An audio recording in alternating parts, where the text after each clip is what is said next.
Tech Sounds presenta Con su permiso.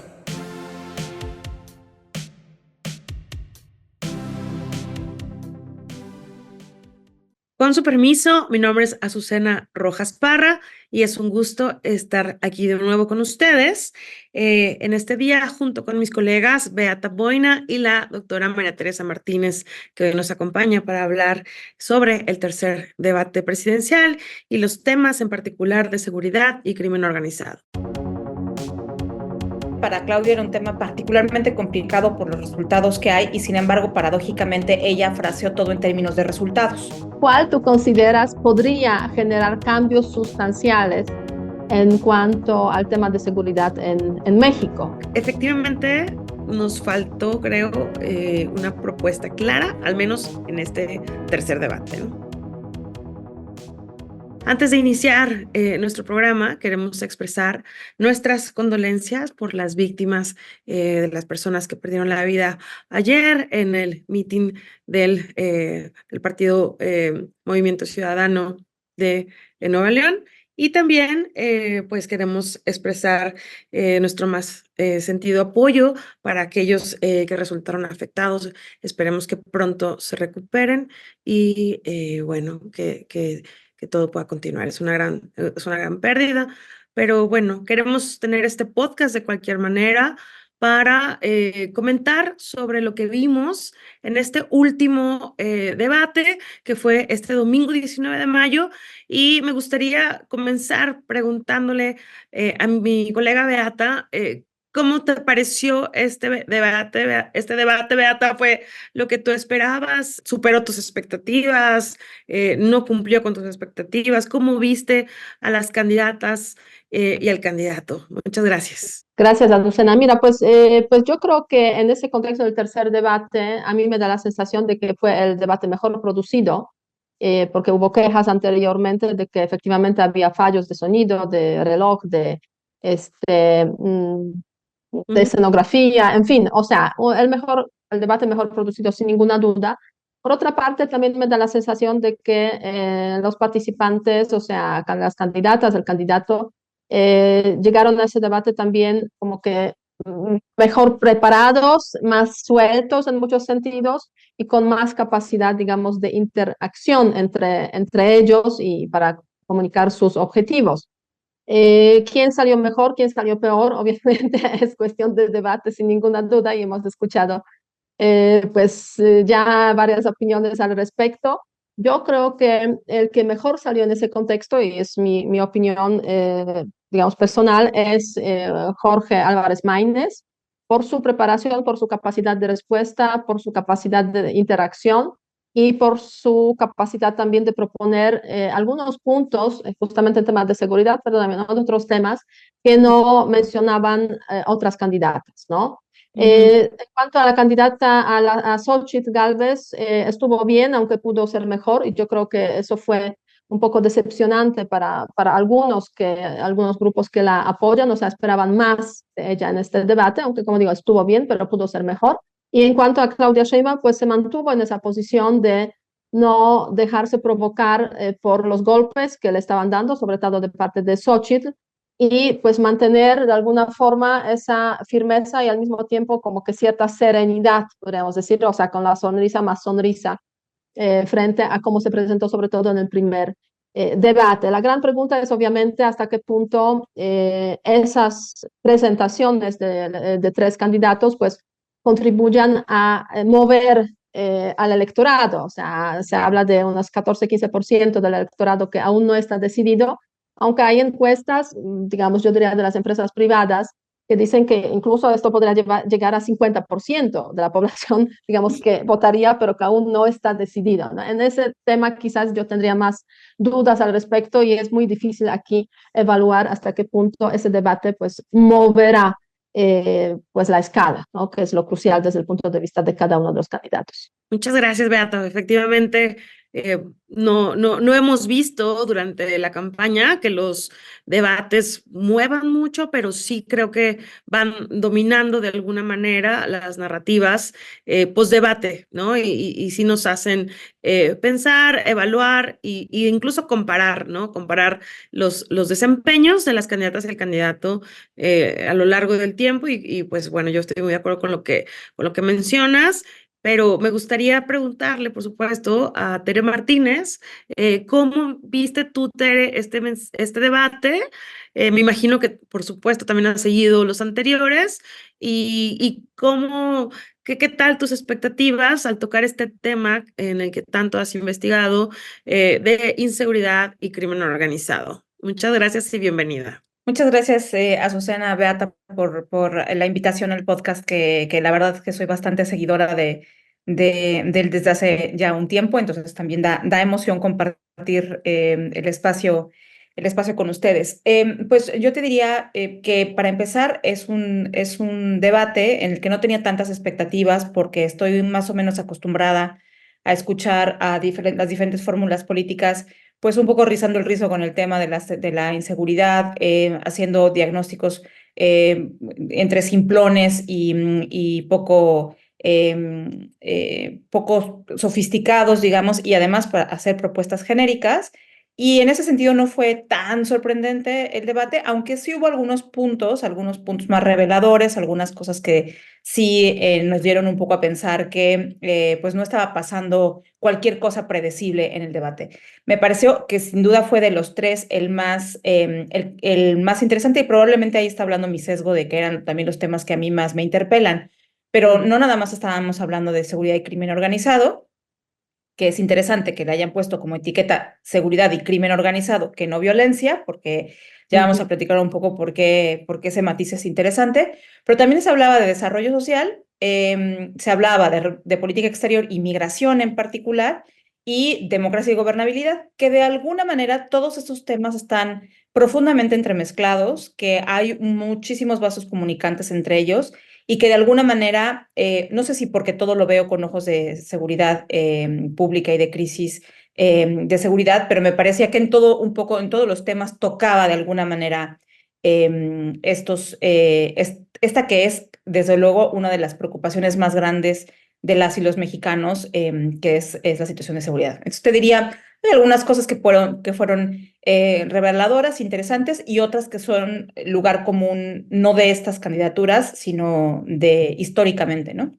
Bueno, yo creo que era un debate también muy esperado, ¿no? Justamente por los temas que abordaba, especialmente el tema de seguridad y crimen organizado. O sea, el último debate, el debate que cierra también esa campaña electoral, yo creo que es muy relevante en este contexto, porque es con lo que se quedan las que vieron ese debate, ¿no? En ese sentido, por ejemplo, para mí sí era muy interesante ver cómo se van a comportar los candidatos, digamos, el candidato o la candidata en el contexto precisamente del debate sobre seguridad, que sabemos que es un punto débil para Claudia Sheinbaum, o sea, para el gobierno, o sea, los más flojos, podríamos decir, en cuanto al desempeño. Recordemos que el presidente prometió en 3 meses primeros de su presidencia solucionar el tema de inseguridad, o sea, vemos dónde estamos hoy, eso es punto débil para Claudia Sheinbaum, pero o sea, un punto en el cual candidatos de oposición, o sea, Movimiento Ciudadano como Xochitl Gálvez, podían pues lucirse, ¿no? Atacando, pero presentando también sus propuestas. No sé cómo tú lo ves, Tere, desde esta perspectiva. Pues relativamente es un tema complicado para los tres. Es decir, efectivamente para Claudia era un tema particularmente complicado por los resultados que hay y sin embargo, paradójicamente, ella fraseó todo en términos de resultados, ¿no? Sí. Lo que trató de hacer es darle una lectura todo el tiempo en términos de resultados. Pero tampoco era un tema cómodo ni para Xochitl Gálvez ni para Maines, porque de alguna manera este es una crisis en la que todos tienen un tramo de responsabilidad y un poco de cola que les pisen, ¿no? Por activa o por pasiva, ¿no? En el caso de Xochitl, pues sabíamos que iba a salir antes que cualquier cosa, iban a salir los reproches digamos, desde lo que había hecho, lo que históricamente hizo tanto el PAN como el PRI, y pues ahí no iba a poder salir tan bien librada. Digo, tenía maneras de salir librada, pero bueno, no se iba a meter a defender lo que el grueso de la población considera indefendible, ¿no? Y solamente algunos obsesivos por los matices podrían encontrar más defendible, ¿no? Y en el caso de Maynes, pues los gobiernos del Movimiento Ciudadano no han sido precisamente ejemplo de una gestión magnífica en temas de seguridad. Estoy pensando de manera muy específica tanto en el caso de Nuevo León y más aún en el caso de Jalisco. Jalisco Claro. era su gran caso, su gran candidato, ¿no? Y en el caso de seguridad y particularmente en la crisis de desaparición ha sido desastroso. Entonces, la tenían complicada los tres, probablemente más Claudia por la vinculación que se hace en un sistema presidencialista de que todo le corresponde y en última instancia es responsabilidad del presidente. Pero creo que el tema de seguridad interpela a todos los niveles de manera muy profunda. Entonces creo que no hay quien salga bien parado ahí, ¿no? Y aquí pensando en que nadie estaba bien librado, bien parado, ¿cuáles fueron sus estrategias para mostrarse como el que la o el que tenía las mejores ideas o el que tenía menos cola que le pisaran? ¿Viste alguna intención con sus mensajes para destacar y mandar una señal clara al electorado en este sentido? Sin duda, me parece que para empezar, este fue un debate que nos mostró que sí hay diferencia, no solamente de cómo entienden el tema el problema, digamos, cómo evalúan el problema, hasta cómo piensan atenderlo. Se cae un poco por tierra esta idea que a veces decimos que todos son iguales, ¿no? Acá nos mostraron que no tanto, al menos no las dos candidatas punteras, ¿no? Y tampoco la manera en que presentaron y que abordaron el tema fue semejante. De hecho, fueron bastante opuestas. Por un lado, Claudia Sheinbaum hizo un uso extremo de las estadísticas, ¿no? Nos recetó una cantidad de estadísticas, soltó datos a diestra y siniestra, gráficos que iban y venían, incluso algunos que podían tener algún tipo de sofisticación. Por ejemplo, recordarán que saca su letrerito poniendo la cifra de homicidios y dice, y además esta vez pusimos la curva de qué habría pasado si no hubiésemos cambiado de estrategia, ¿no? Juega con el contrafactual, que se puede ser complicado, digamos, para todas y para todos, pero suena bien, ¿no? El qué habría pasado si no hubiésemos cambiado de estrategia. Habla muchísimo, da muchísimas cifras y me parece que en ese sentido juega con la bandera un poco de la obsesión de la educación positivista, que ahí donde están las cifras, ahí está la verdad.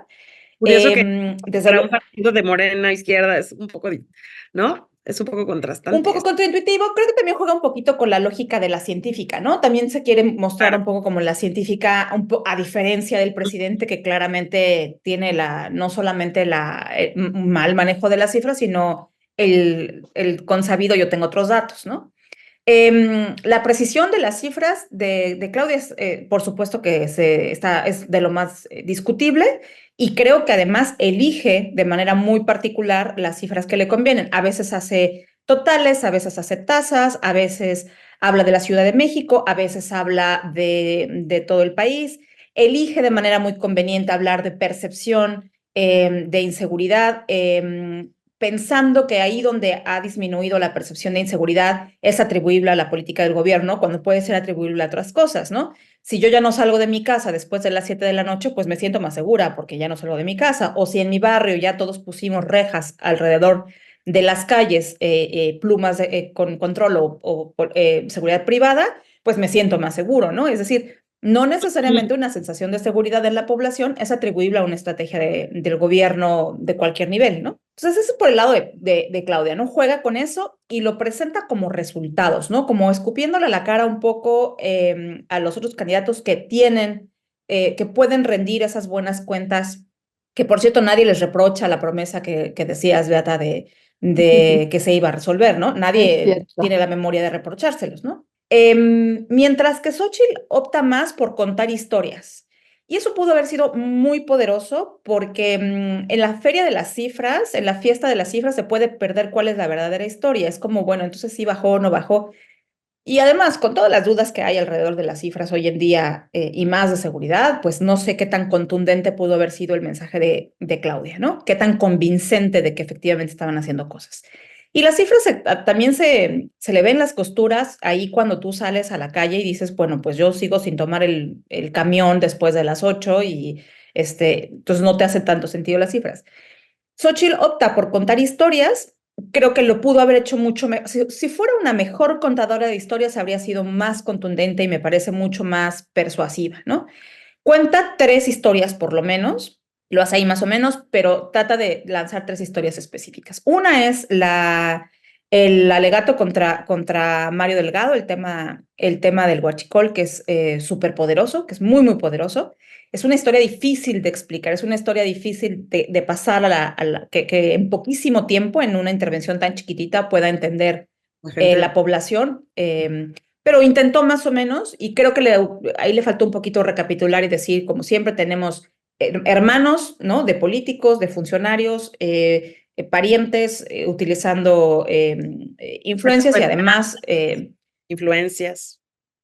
¿no? Y paso de dinero y enriquecimiento y huidas, ¿no? Uno huido a Estados Unidos, ¿no? O sea, esto es una historia antes contada, ¿no? El argumento del narcopartido, ¿no? Donde incluso utiliza el libro de Anabel Hernández y trata de contar esta historia de que habría dinero del narcotráfico en las campañas de Morena. Y finalmente, a mí la que me parecía la historia más poderosa que hubiera sido realmente que hubiera conectado, creo que muchísimo con la población, es la historia que cuenta peor y que la cuenta muy de pasada y al final, que es cuando toma en su última intervención, en el último segundo, literal segundo, le quedan como 3 segundos, y toma el tema del feminicidio para hablar particularmente del caso de Iztacalco, y dice en ese momento, Viviana, Claudia, María y Gabriela no habrían muerto si esta señora hubiera hecho su trabajo, porque además el caso de Iztacalco recaía en Claudia Sheinbaum cuando era jefa de gobierno, ¿no? Creo que si esa historia la hubiera contado mejor y que hubiera conectado mucho más con personas, con nombres, con historias, creo que habría hecho más daño, ¿no? Y por el lado de Mayres, me parece que su estrategia fue subir, y creo que lo decía muy bien Beata, ¿no? Subir los temas que las otras candidatas no se iban a atrever a tocar. Claramente sugiere la política de drogas, es decir, las especialistas, mis colegas especialistas en política de drogas dirían que lo hizo de una manera tibia y un poco indirecta, pero por lo menos sube el tema de la política de drogas, ¿no? Él es el que se atreve a hablar un poco más de desaparición, por ejemplo, ¿no? Pone más énfasis en algunas transformaciones institucionales. También tiene un poco más de libertad porque siempre puede jugar al yo no he sido gobierno, yo personalmente, ¿no? Pero sí, creo que en ese sentido pocas fueron distintos. probabilidades de que sea.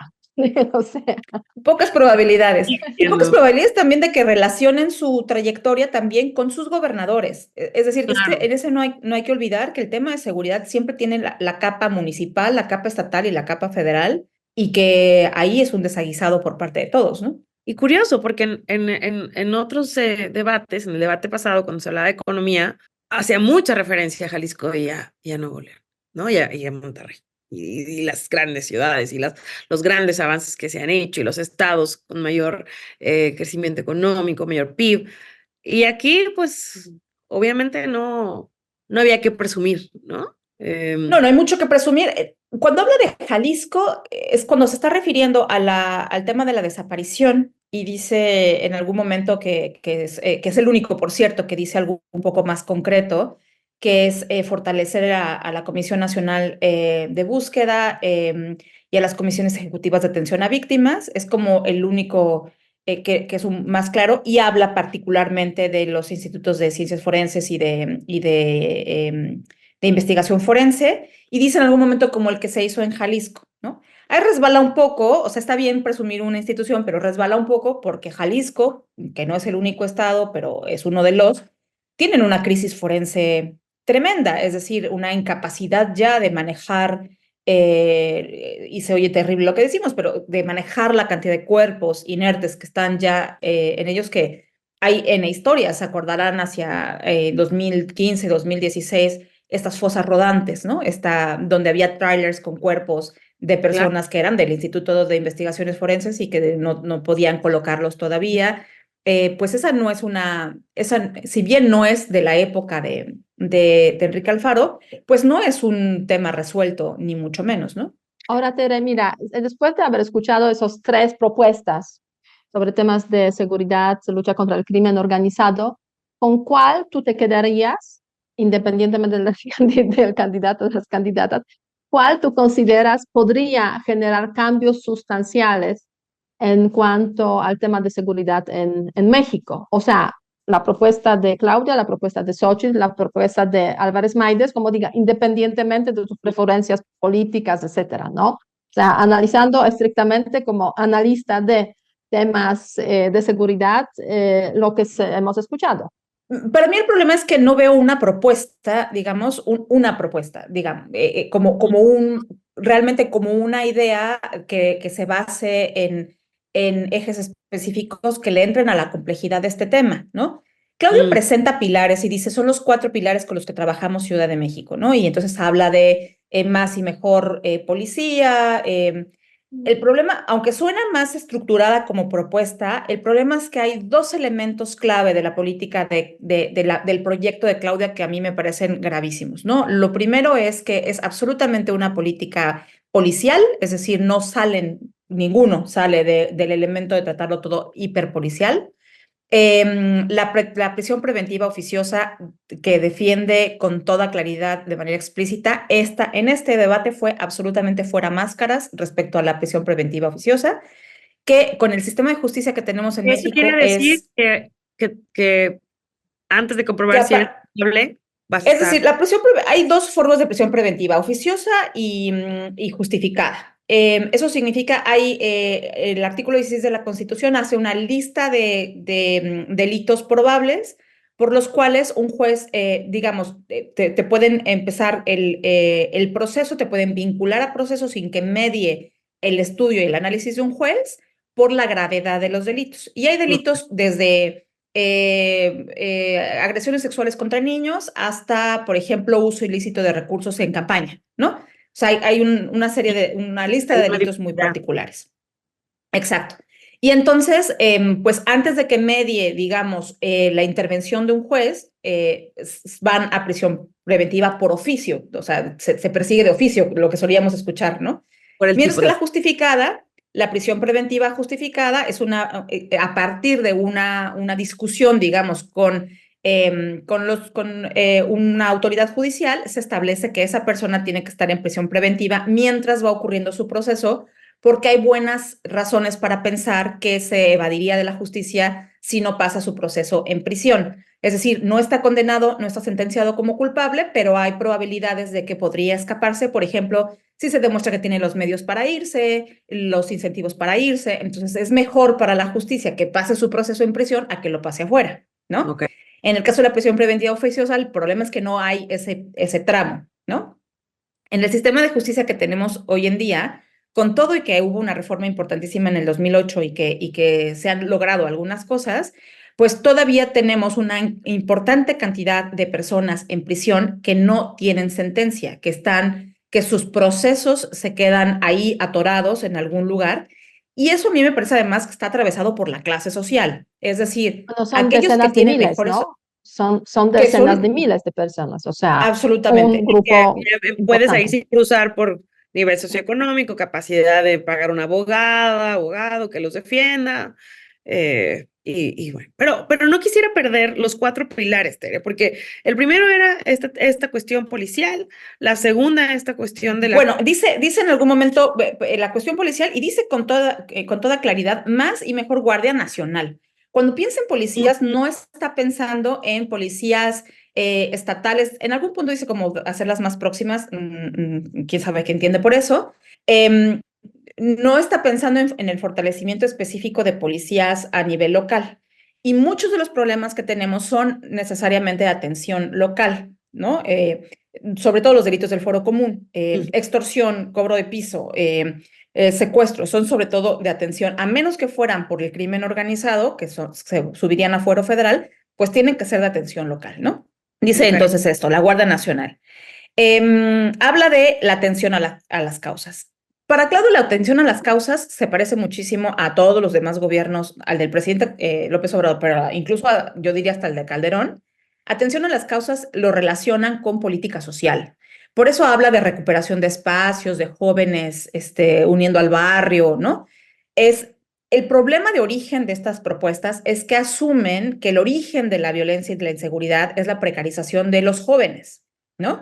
Y puede que sea parte del problema, pero también no están atendiendo otras causas importantes del problema. O sea, en esta visión, por ejemplo, nunca estamos pensando en los delincuentes de cuello blanco, ¿no?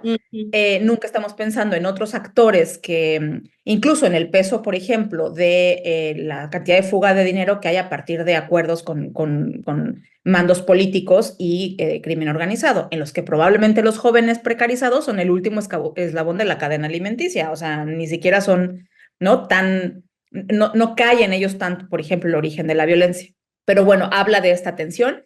¿Qué es este mecanismo? Si hiciéramos el ejercicio de pensar en los 3 pilares que presentaba Calderón en su día, Calderón hablaba de 3 pilares. Era el primero, confrontar a los grupos criminales. El segundo era la restitución, la reconfiguración de las capacidades institucionales, prácticamente fortalecer policías a nivel local.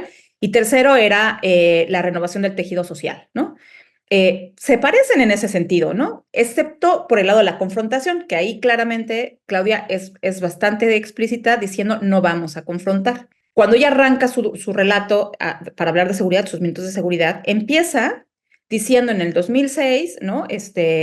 Y para justificar un fraude, etcétera, Felipe Calderón toma la peor decisión, que es lanzar la guerra contra el narco. Y en el juego de palabras es interesante que ella no habla, como todo el mito, digamos, el común del relato, no habla de la decisión de mandar a los militares, habla de la decisión de confrontar. Y de permiso para matar.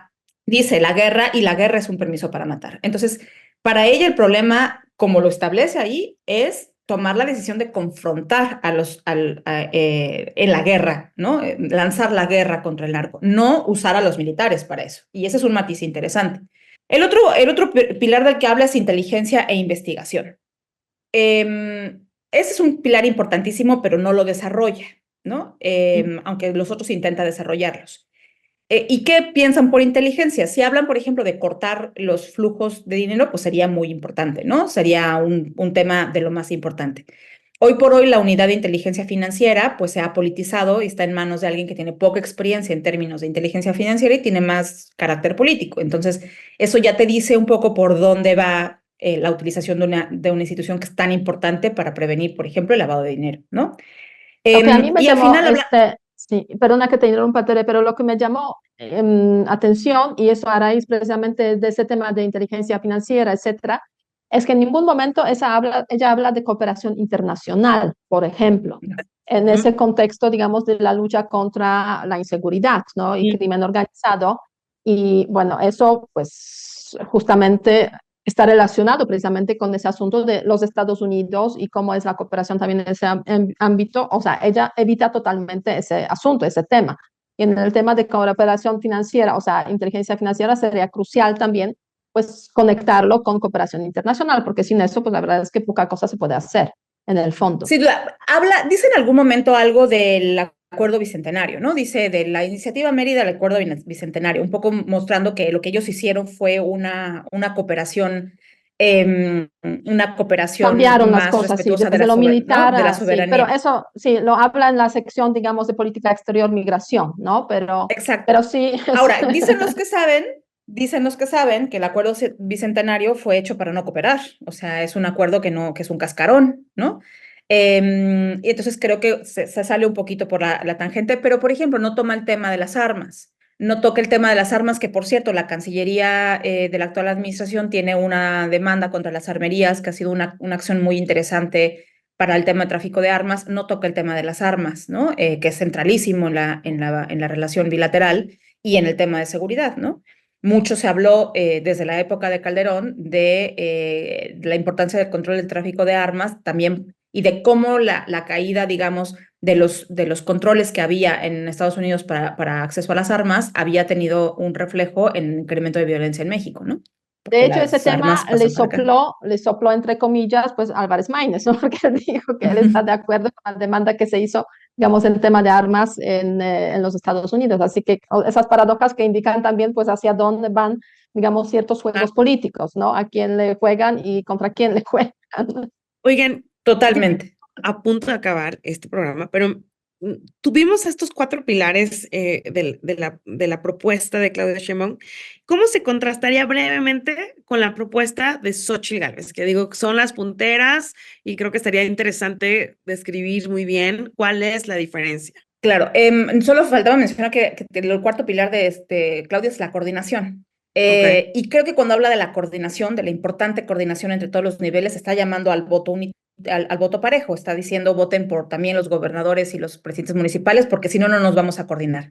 Y eso además se replica cuando tú ves a Claudia yendo a los diferentes estados a apoyar candidaturas, eso es clarísimo en Jalisco, por ejemplo, Sí. como todo el tiempo está diciendo, voten y tendremos Y la coordinación. misma candidata local, ¿no? Es como un argumento. Totalmente. Sí, sí, sí, sí. Totalmente. Creo que uno de los contrastes más importantes es que de Xóchitl no vimos propuesta clara. Es decir, Xóchitl fue a lo que fue, básicamente a disminuir el peso o el éxito que Claudia podría tener aventando cifras y fraseando como resultado lo que es francamente una tragedia, ¿no? No dijo mucho de estrategia, habló de cosas bastante genéricas, habló de la transformación de las policías, pues eso, nada muy sorpresivo, fue en ese sentido más específico Maynes a qué piensa con la transformación de las policías. Nada sorprendente, ese es un caballito de batalla de absolutamente todo el mundo dice que hay que fortalecer a las policías y se inventan ahí maneras. En eso no tuvo nada muy claro. Tomó un par de veces el tema de la desaparición y ahí generaba un poco la esperanza de que se aventara el tiro de algo que fue mucho más cercano, mucho más atribuible o relacionado con la administración de López Obrador, que, digamos, si hablábamos en su día de los muertos de Calderón, entre comillas, hoy podríamos hablar de los desaparecidos de López Obrador jugando el mismo juego, digamos, ¿no? Habla de las madres, de las madres buscadoras, pero no hace más que decir, Claudia no las recibió. Pero no nos dice, por ejemplo, cómo atendería ella el tema de la desaparición. Con todo y que se lo pregunta una de las periodistas moderadoras, les hace la pregunta directa sobre las autoridades forenses y tal. Maynes es el que habla de las comisiones de víctimas. Ella solamente dice, yo voy a encabezar las reuniones de la Comisión Nacional de Búsqueda, que quién sabe qué significó eso. Entonces, es eso. El problema con este momento del debate, a diferencia de otros momentos en la campaña, pues no vemos claro exactamente cuál es la propuesta de Xóchitl. Creo que en todo caso Yo los diría que diferenciadores son claros. hay un punto aquí que obviamente lo hemos visto, es el tema de control civil sobre el Guardia Nacional, Eso, ¿no? Que yo creo que sí, eso. es lo único quizás que podría ser como con Sí, claridad un diferenciador entre esas dos personas y programas. absolutamente. Ese es el punto que iba a decir. Si hay un diferenciador, ella habla de Guardia Nacional bajo control civil, ¿no? Y eso significa que su idea no es que esté desmantelando la Guardia Nacional, sino que está bajo control civil. Ahora, hay parte de la paradoja, es que en realidad, hoy por hoy, y eso lo están estudiando, por ejemplo, colegas en Consejo Nuevo León y otros más, pues no es que la Guardia Nacional e incluso el Ejército esté muy a cargo de la seguridad hoy por hoy. Están a cargo de un montón de otras cosas, pero de seguridad ya De casi que hecho, no tanto, ¿no? no lo dijo en este debate, pero Xóchitl en otros momentos ha hablado de, pues, volver a reintegrar a las fuerzas militares a lo que tendrían que hacer, que es la seguridad, y no tanto la construcción de obras o el encargarse de los aeropuertos. No, yo creo que por ahí también hay un posicionamiento. Y también creo que ella menciona mucho el uso de la tecnología. Creo que no lo abarcó tanto en este debate ni cómo lo llevaría a cabo, pero también me parece que lo ha mencionado, ¿no? El uso de la tecnología para pues combatir los delitos, tener más seguridad en las calles, me imagino. Y bueno, pero efectivamente nos faltó, creo, una propuesta clara, al menos en este tercer debate, ¿no? Sí, dice cosas como tecnología en todas las colonias, pero ¿de qué hablamos? ¿De cámaras? O sea, ¿de qué hablamos ¿Cómo cuando dice tecnología en prestamos? todas las colonias?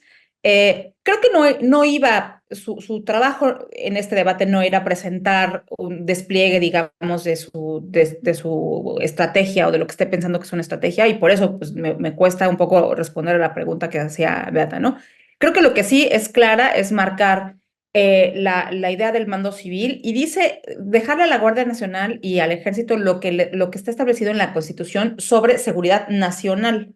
Ahora, ahí el problema siempre, el matiz, es que entra y que no entra en seguridad nacional, cuando crimen organizado. Y por eso hablaba hace rato de que es interesante el matiz de ponerlo como inseguridad y crimen organizado que no violencia, porque violencia también es un tema que esa es también una forma en la que pueden presentar resultados, es decir, disminuimos un poquito los homicidios, pero el hecho de que no haya homicidios o que haya disminuido, insisto, un poquito los homicidios, no significa que no haya un problema de seguridad importantísimo. El problema de los desaparecidos, por ejemplo, que me parece fundamental, ahí a mí me hubiese gustado ver algo muchísimo más claro y más comprometido. Creo que no le entienden al tema y que por ende también las propuestas son súper vagas, ¿no? Y de ahí en fuera no vimos mucho más claro por dónde, ¿no? Pero insisto, creo que ya no iba tanto a presentar una propuesta como a utilizar tanto como podía lo que sabe para disminuir cualquier tipo de victoria que podría tener Claudia en ese tema, ¿no? Colegas, estamos acabando y me gustaría pues nada más preguntarles si ustedes creen que el tema de seguridad que está pues tan grave, que está siendo una crisis tan grave, vaya a ser pues un motivo de decisión en el electorado. Yo sinceramente creo que no va a ser como el tema a definir. Creo que más bien cuando se hablan de dos formas de ver al país, es cuando es lo que las personas van a tomar más en cuenta, ¿no? Es el continuar con la cuarta transformación o el no. Pero creo que sería importante de todas formas pedirle al electorado que esté atento, que analice distintos temas de interés. Y bueno, estamos ya muy cercanos a la votación. Entonces, ¿ustedes qué creen? ¿Cómo lo ven? Ya para cerrar. Mira, Azucena Terra, yo creo que, bueno, yo estoy contenta que ya estamos después del tercer debate, o sea, y que se están acercando elecciones porque estas semanas, meses, años, podríamos decir casi, Llevamos años. fueron muy desgastantes, ¿no? En este sentido, qué bueno que nos estamos acercando al punto final, sea cual sea el resultado. Ahora bien, me da la sensación de que podemos llegar a la paradoja en México de que a pesar de los resultados desastrosos en el tema de seguridad, pues ganará candidato, candidata o partido que pues no ha logrado solucionar nada en el tema de seguridad y desafortunadamente pues seguirá en el poder. Podemos tener esa situación y sería una pena, pero la verdad es que parece que mexicanos, mexicanas se han acostumbrado al tema de inseguridad y como que no lo tratan como el tema esencial para tomar la decisión final. Tere. Sí, yo coincido en que, es decir, sigue siendo un tema que molesta, que preocupa, que atraviesa la forma en la que vivimos, en las ciudades en las que vivimos, ¿no? Cambia las formas de lo que hacemos y cómo lo hacemos, ¿no? Y en ese sentido es un tema que no es, no sé si lo normalizamos, lo que es verdad es que nos hacemos cargo de manera individual, ¿no? Cada quien de sus formas de protección y de las decisiones que tomas, que haces y que no haces para correr menos riesgos, ¿no? Me parece que por eso no se pasa tanto factura y tampoco se pasa tanto factura porque es difícil distinguir quién es el responsable. Es decir, los actores políticos siempre pueden lanzarle la culpa a Calderón, ¿no? Pero la gente también sabe dónde están algunos de esos matices. Y creo que en ese sentido es difícil pasarle la responsabilidad a quién de hacer qué, ¿no? En el momento, en las épocas de Calderón, por ejemplo, se apreciaba bastante, según las encuestas, se apreciaba que hubiese tomado la decisión de hacer algo. Luego se criticaba y se discutía si había hecho lo correcto o no, pero que hiciera algo, ¿no? Creo que la gente sabe perfecto que aquí hay una política de dejar hacer, más o menos, ¿no? De abrazos, no balazos, que ha sido más retórica, me parece, pero al mismo tiempo la gente sabe que de alguna manera hay ciertas cosas que se alcanzan a controlar, ¿no? Que todo está como en una tensa calma en algunas zonas, ¿no? Y creo que mientras puedan predecir qué es lo que hay que hacer para que no explote todo por los aires, creo que va a seguir ocurriendo la paradoja, ¿no? Votar a pesar de que nadie tiene buenas cuentas que entregar. Pues con eso cerramos, Tere. Beata, muchas gracias por su tiempo, por su escucha a todas las que están ahí del otro lado. Les recordamos, por favor, seguirnos en @CienciasSocialesTech y nos vemos todavía la próxima semana. Como dice Beata, ya casi estamos ahí, pero todavía nos falta un programa antes de la jornada electoral. Muchas gracias. Hola, Somos Jaime Martínez Eva Guerra y Alicia Elizondo, y te invitamos a escuchar Territorio Negocios. un podcast que analiza las tendencias y transformaciones empresariales en México y América Latina. Territorio Negocios es parte de Tech Sounds Podcast. La barra oficial del Tecnológico de Monterrey. Muchas gracias al equipo del Tecnológico de Monterrey y de Tech Sounds. Productora ejecutiva, Lisbeth Siller. Productoras de Con su permiso, Stephanie Cisneros y Eva Obano. Diseño, Lisette Rodarte. Analíticos y alianzas, Lilia Martínez. Postproducción, Max Pérez y Marcelo Segura. Les invitamos a escuchar el siguiente episodio de Con su permiso y el resto de programas de Tech Sounds en los canales de su preferencia.